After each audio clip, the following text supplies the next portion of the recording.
negara superpower. Kendali atas energi membuat Amerika menjadi juara dunia karena energinya adalah oil and gas. Amerika sejak tahun 70-an pengendalinya, terutama mengendalikan transaksinya selain kendali teknologi dan distribusinya. Kemudian dunia coba digeser ke non-fuel oil atau bukan minyak dan gas. Salah satunya Tiongkok yang coba saingin Amerika dalam kendali energi di luar minyak bumi. Pejuang-pejuang non-fuel oil ini akan membangun sumber energi bukan lagi berbasis oil and gas, tetapi baterai sebagai penyimpan dengan solar panel, tenaga air, tenaga angin, panas bumi, dan tenaga nuklir sebagai pembangkitnya.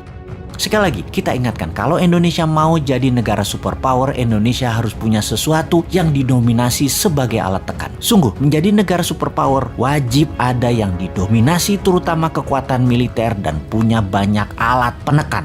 Amerika itu militernya terkuat di dunia sebagai alat tekan, punya teroris sebagai alat tekan, lalu punya dolar sebagai alat tekan juga, punya hutang sebagai alat tekan juga, punya multilateral organisasi seperti PBB, IMF, dan lain sebagainya sebagai alat tekan juga. Kemudian tujuan New Mind bernegara adalah ingin membuat Indonesia menjadi negara superpower. Tujuan Old Mind bernegara adalah mengelola anggaran dan rebutan anggaran. Mek ngono tok. Mentalnya yaitu cuman bisa rebutan anggaran, terus mau berkuasa lagi 2024 dan rakyatnya hebat lagi. Masih terpesona sama Old Mind. Kok iso yo? Sungguh Old Mind ya Old Mind. Bahkan kalau nanti oposisi yang menang, tetap otaknya hanya membagi-bagi anggaran yang 1.700 triliun APBN doang. Itu aja yang direbutkan dan fulus itu dibagi-bagi geng Senayan dan geng pejabat kroni mereka nanti. Sekedar mengingat 1.700 triliun setahun anggaran negara atau senilai 130 billion dolar itu sama dengan 500 perusahaan yang ada di Forbes, alias ada 500 perusahaan di dunia ini yang omset per tahunnya atau nilainya lebih dari 130 billion dolar.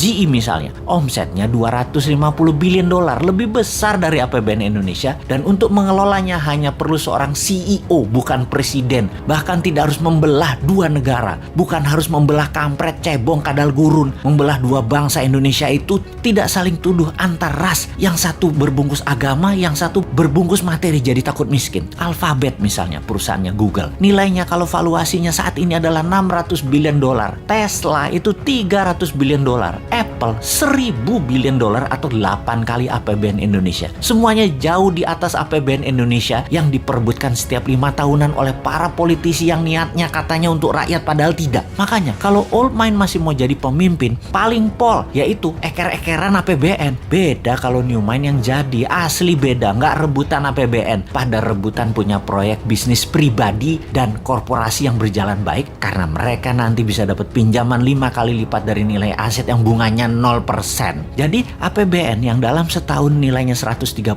billion atau 1.700 triliun rupiah bisa naik ke 1.000 billion atau 15.000 triliun dengan gampang, tanpa injek kaki rakyat dengan pajak tinggi, tanpa utang IMF, tanpa jual nikel ke Tiongkok. Mengapa bisa? Karena kita tidak mengerjakan apa yang Old Mind lakukan, misalnya menjual nikel mentahan, tetapi nanti nikelnya jadi diolah baterai di Indonesia 100% terlebih dahulu. Finish produknya baterai, bukan nikel smelter. Indonesia jadi raja baterai beneran, bukan ingin jadi raja baterai. Bahkan mobil SMK nanti bertenaga baterai kalau mobil itu nanti muncul. Kalau sekarang kan masih dipingit, namanya juga Satrio Piningit, karena mobil SMK itu sekali lagi itu sesungguhnya Satrio Piningit itu aslinya yaitu. Tapi maaf nih ya, kita ada ketakutannya. Apa yang kita takutkan nih kaum New Mind? Yang New Mind takutkan dalam 3 tahun lagi cadangan nikelnya habis dihajar Tiongkok dan kita nggak ada sisa apa-apa. Jadi deh Tiongkok punya cadangan nikel processes untuk 20 tahun ke depan dan jadi raja baterai dunia. Biar deh mimpi kita punya dan mengendalikan baterai. Duh, gemes banget bernegara ini Old Mind, Old Mind. Kok bisa ya pada nggak nyadar bahwa sumber daya alamnya dikerjain pejabat di puncak, bahkan pucuk pimpinan pun nggak sadar dikerjain anak buahnya. Padahal kan tahu untuk jadi negara superpower kita harus ada yang kita dominasi, yaitu dominasi kita harusnya kuasai baterai sebagai komoditas juga sebagai alat tekan. Lah kok Tiongkok yang punya bahan baku dan yang mengendalikannya. Tapi sudahlah, kita cuma bisa menjerit. Ampun Gusti.